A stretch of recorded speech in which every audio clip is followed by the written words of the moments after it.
मध्य प्रदेश विधानसभा चुनाव को लेकर बीजेपी द्वारा 39 विधानसभा सीटों उम्मीदवारों के नाम घोषित कर दिए हैं। इसमें से सोनकच्छ विधानसभा से वर्तमान जिलाध्यक्ष डॉक्टर राजेश सोनकर का नाम उम्मीदवार के रूप में तय किया है। इसी को लेकर खबर मध्य प्रदेश छत्तीसगढ़ की टीम ने डॉक्टर राजेश सोनकर से विशेष चर्चा की है, जहां उन्होंने अब की बार 200 पार के नारे के साथ जीत का दावा किया। तो वहीं उनके विरोध में सोनकच्छ में उठ रहे स्वर पर उन्होंने कहा कि पार्टी एक परिवार की तरह है, सभी स्वतंत्र है, सभी को अपनी बात रखने का अधिकार है। साथ ही सोनकच्छ विधानसभा सीट पर जीत का मंत्र और सोनकच्छ से वर्तमान विधायक सज्जन सिंह वर्मा को लेकर उन्होंने क्या कुछ कहा, आप भी सुनिए। प्रदेश में जैसे जैसे विधानसभा चुनाव नजदीक आते जा रहे हैं, राजनीतिक दल भी अपनी कमर कसती हुई नजर आ रही है। जहां एक और बीजेपी ने प्रदेश के 28 जिलों में से 39 सीटों पर विधानसभा उम्मीदवार घोषित कर दिए हैं। तो उन्हीं में से एक है सोनकच्छ विधानसभा, जहां से राजेश सोनकर जी को विधायक पद के लिए उम्मीदवार का नाम घोषित किया गया है। आज राजेश सोनकर जी हमारे साथ हैं। कहा जाता है कि एक नई जिम्मेदारी, नई चुनौती लेकर आती है, तो इसे आप कैसे देखते हैं? निश्चित ही अगर नई जवाबदारी होती है तो बहुत सारी जवाबदारियां उसके साथ में लगी होती हैं। और चूँकि सोनकच्छ विधानसभा क्षेत्र में संगठन के स्तर पे तो मैंने वहाँ काम किया है, कार्यकर्ता मित्रों से संपर्क रहा है, संगठन के काम किए हैं। लेकिन अब वहाँ पर प्रत्याशी के रूप में जाना और क्षेत्र की सेवा करने का जो अवसर मुझे पार्टी ने दिया है, तो एक बड़ी जवाबदारी दी है। बहुत सारे काम करने की वहाँ आवश्यकता है। जब से मैं वहाँ प्रत्याशी घोषित हुआ, मेरा लगातार जो संपर्क वहाँ के मतदाताओं से भी हुआ है, कार्यकर्ता मित्रों से भी हुआ है, तो कहीं ना कहीं उनके मन में जो कशक है, जो बातचीत है, उन्होंने देखा कि बहुत लंबे समय से कांग्रेस के विधायक वहाँ जो अभी वर्तमान हैं सज्जन सिंह वर्मा जी, करीब 5 बार विधायक रहे, सांसद रहे, 2 बार मंत्री रहे। उसके बाद भी उस क्षेत्र की उनकी उदासीनता के कारण कहीं ना कहीं विकास के कार्यों में उस क्षेत्र बहुत उपेक्षित रहा है। तो बहुत सारे काम करने की वहाँ आवश्यकता है, सड़कों की आवश्यकता है, वहाँ के लोगों के लिए विकास के साथ साथ जन कल्याणकारी योजनाओं को पहुँचाने की जो जनप्रतिनिधि के नाते जो चिंता उन्हें करना चाहिए थी, वो नहीं करने के कारण उनको जो उसका लाभ नहीं मिला है। ये सभी कामों को हम प्राथमिकता से लेकर हमको करना, ये एक हमारे लिए एक बड़ी जवाबदारी होगी। साथ ही साथ देखा जा रहा है कि जैसे आपने बताया, सज्जन सिंह वर्मा जो हैं वो पिछले 5 सालों से सोनकच्छ में सीट पर कहते हैं कब्जा जमाए हुए हैं। साथ ही साथ सोनकच्छ को कहीं ना कहीं कांग्रेस का गढ़ ही हम लोग कह सकते हैं। जिस तरह से एक इंदौर है, उस तरह से सोनकच्छ भी। तो कहीं ना कहीं ये एक नया दाव जो है बीजेपी ने खेला है, क्या ये हम सोच सकते हैं? दाव नहीं, भारतीय जनता पार्टी की सरकार में आपने देखें जिस प्रकार से पूरे प्रदेश का विकास हुआ है, तो निश्चित रूप से मध्य प्रदेश के मतदाताओं का, जनता का एक विश्वास भारतीय जनता पार्टी के साथ तो है ही। और भारतीय जनता पार्टी चूँकि अब चुनाव है और चुनाव में हमको पूरी 230 सीटों पर जीतना है, तो हर सीट पर जीतने की अपनी एक योजना होती है, प्लानिंग होती है। उसी प्लानिंग के तहत एक रणनीति बना करके हर सीट को कैसे जीता जाए, और उस सीट को जीतने की प्लानिंग का एक हिस्सा है कि हमने उसके पहले 39 जो सीटें हैं वहाँ पर हमारे प्रत्याशी घोषित किए हैं, ताकि लंबा समय मिले और उसके लिए वहाँ जो जो आवश्यकता है उन आवश्यकताओं को समझते हुए उस काम को पूरा करके उस सीट को पे भारतीय जनता पार्टी का परचम फहराएं। स्ट्रैटेजी क्या रहेगी चुनाव के लिए? जैसे आपने कहा कि तैयारियों के लिए एक लंबा वक्त जो है देने के लिए पहले ही उम्मीदवार घोषित किए गए, तो क्या प्लानिंग से क्या स्ट्रैटेजी है? साथ ही साथ क्या मुद्दे हैं जो सोनकच्छ के जनता के लिए भाजपा की तरफ से रखे गए हैं? देखिए, मैंने कहा कि भारतीय जनता पार्टी का जो कार्यकर्ता है वो हमारा 365 दिन जनता के बीच में रहने वाला कार्यकर्ता है। हम कांग्रेस की तरह चुनावी जीवी हमारे कार्यकर्ता नहीं होते हैं, जो सिर्फ चुनाव में जनता के बीच में जाना, सामाजिक कार्यक्रम हो, रचनात्मक कार्यक्रम हो, राजनीतिक कार्यक्रम हो, समय समय पर भारतीय जनता पार्टी का कार्यकर्ता जनता के बीच में बना रहता है। इसलिए चुनाव में कुछ बहुत ज़्यादा मेहनत करने की आवश्यकता है ऐसा मुझे महसूस नहीं होता। लेकिन हाँ, जो प्रदेश ने विकास के कार्य किए हैं और विकास से जो अभी भी सोनकच्छ अछूता नज़र आता है, वो काम हम जनता तक पहुँचे, इसके लिए प्रयास हम जरूर करेंगे। जन कल्याणकारी योजनाएं माननीय प्रदेश के मुख्यमंत्री शिवराज सिंह जी की हो, देश के यशस्वी प्रधानमंत्री नरेंद्र मोदी जी की हो, इन सब योजनाओं को नीचे तक ले जाकर हितग्राहियों तक पहुँचाएँ। जो जिनके बीच में काम करने की, पहुँचाने की आवश्यकता है वो सब करें। इसके लिए पूरा प्लानिंग करके उसका लाभ लोगों तक पहुँचाना, ये हमारी प्राथमिकता है।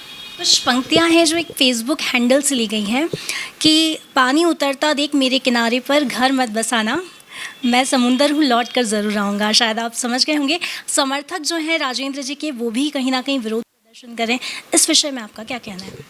नहीं, विरोध प्रदर्शन नहीं कर रहे हैं, क्योंकि भारतीय जनता पार्टी एक बड़ा परिवार है और हम सब उस परिवार के सदस्य हैं, जितने भी कार्यकर्ता हैं।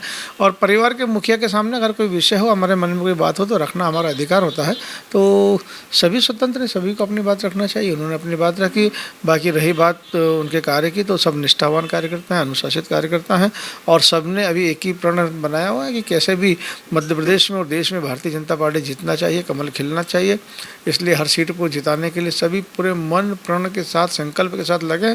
और सोनकच्छ का भी हर कार्यकर्ता हमारा साथ में कमल खिलाने के लिए लगा हुआ है। जी, लेकिन आप जिला अध्यक्ष भी, तो कहीं ना कहीं तस्वीरें जो सामने आ रही हैं अलग अलग जगहों से भी आ रही हैं, सिर्फ सोनकच्छ की नहीं, कई सीटों पर जो पहले स्थिति हम लोग कांग्रेस में तस्वीरें देखते थे, कहीं ना कहीं वही अंतर्कलह या वही राजनीतिक जो उथल पुथल है वो अब भाजपा में भी हम लोग चेहरे देखने लगे हैं। कहीं ना कहीं कार्यकर्ता में विरोध अब भाजपा में भी नजर आने लगा है। तो जिला अध्यक्ष होने के नाते उस विषय में क्या कहेंगे? ये देखिए, अभी 39 सीटें हमारी घोषित हुई है और मैं समझता हूँ कि एक आध अपवाद अगर हम छोड़ दें कोई जगह, तो कहीं पर भी आपने नहीं देखा होगा कि कहीं किसी प्रकार का एक भी विरोध का स्वर उठा हो। और चुनाव है, मैंने कहा कि बहुत सारे कार्यकर्ता होते हैं, सबकी अपनी महत्वाकांक्षा होती है। और कई बार जब महत्वाकांक्षा पूरी नहीं होती तो वो अपनी बात संगठन के सामने, परिवार के मुखियों के सामने रखते हैं, और रखना भी चाहिए। तो भारतीय जनता पार्टी में ऐसा कोई विरोध वाली बात नहीं, हम अपनी बात रखते हैं और उसके बाद में सब एक ही लक्ष्य के साथ कि पार्टी को कैसे जिताना, उसके लिए काम करते हैं। इसमें हम कांग्रेस से कंपेरिजन नहीं कर सकते। कांग्रेस में तो आपने देखा है कि वहाँ क्या क्या दृश्य उत्पन्न होते हैं। वहाँ पर तो कार्यालयों में आग लगाना और कुर्सियों का तोड़फोड़ करना, तो स्वयं का आत्मदाह करना, और अगर उसके आगे भी जरूरत होती तो अपने कार्यकर्ता के कुर्ते फाड़ने से भी बाज नहीं आते हैं, मतलब जूता पे जा रही है। तो उनकी एक संस्कृति है।